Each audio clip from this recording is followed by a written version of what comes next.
Hi everyone, it's Sue. Welcome to my channel today.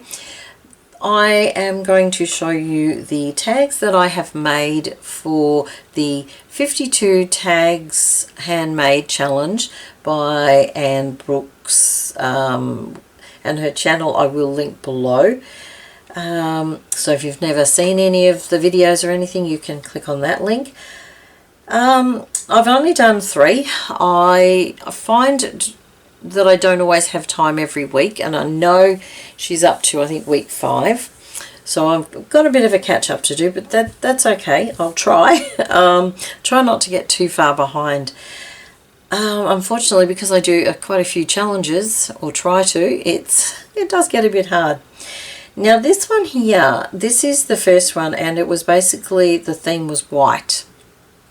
Unfortunately, when I was scrounging around for bits of white sort of things to use, some fabrics and things, it was quite dim in the room, in my craft room.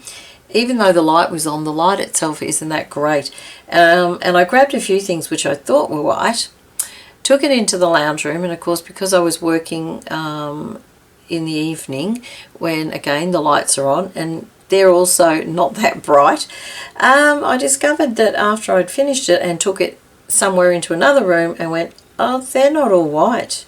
So some of them are a little, what I would call, more ivory. It's probably a bit hard for you to even see, but this lace here, this bit here and this bit here are more of an off-white colour, and the doily piece itself also has a few bits on there that possibly stains, which I didn't realise at the time. But anyway, I thought, oh well, I'm not going to undo it all now. And I was quite happy with it, so I thought, oh look, it doesn't really matter, it's only for me, so that's fine. And I haven't actually put anything on the backs of them yet. Not sure if I will, I don't know. But that's the first one. As you can see, there's quite a bits of different bits of applique sort of, and some lace and a doily piece, some buttons, and underneath I've used a piece of felt as the base, and I'm going to try to do that for each one. So that's my first one.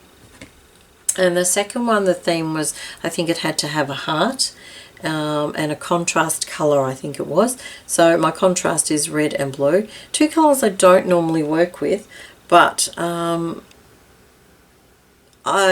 don't know, I liked them together and it was convenient. I had the blue applique here that I thought would be useful, so I've popped those together. I just did a background in the blues, a little bit of a edge here, trim, can't think what it's actually called, some lace around the red fabric, and that's that one.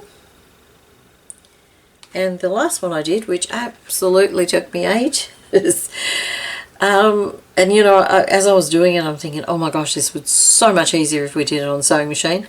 I know that was not the point of it, but I tell you what, I really, by halfway I was ready to do it on the sewing machine. And I have quite a bit of patience for doing sewing things. Not a lot of patience for a lot of other things, but sewing things, yes. So it was like, oh, and what the plan was to make a sort of a graduated colour scheme with the fabrics I got. So I was sort of limited in that sense. And I started off, you don't know how many pieces you're going to use for a start. So I started off with the yellows, thinking yellows and blues, yeah, that'd be great. Oh, sorry, yellows and greens, sorry. And I got to the ends of all the pieces that I'd cut, and it was only halfway. And I thought, oh. So then I had to try and figure out how to tone in some more colours. So I sort of went for the greens, and then because I had a fabric that had a bit of green and orange, I went for the green and orange, and then graduated sort of to this fabric which had orange with a little bit of purple in it, and then I graduated to the purples, and sort of then the pinks to the darker pinks.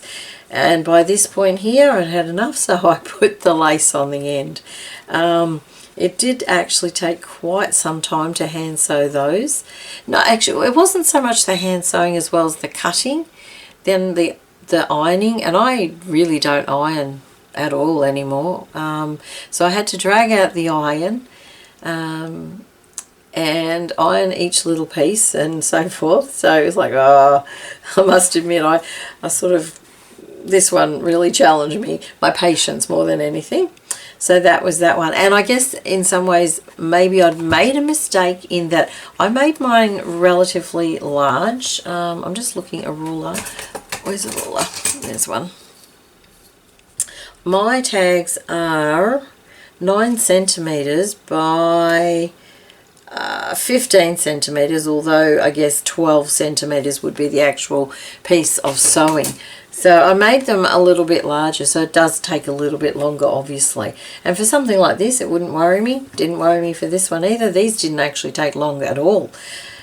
This one seemed to take me for a long time. I actually ended up doing it, I think, over about 4 days, because I did a little bit, then I got sick of it, did another bit.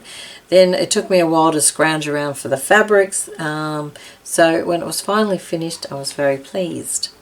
And I haven't started number 4, which I believe is using fly stitch, which is not a stitch. I've used it a few times, I'm pretty sure, but it's not what I'd call one of my favourite stitches. So I haven't really had a chance to have a think about that one. I'm just trying to put the ring back.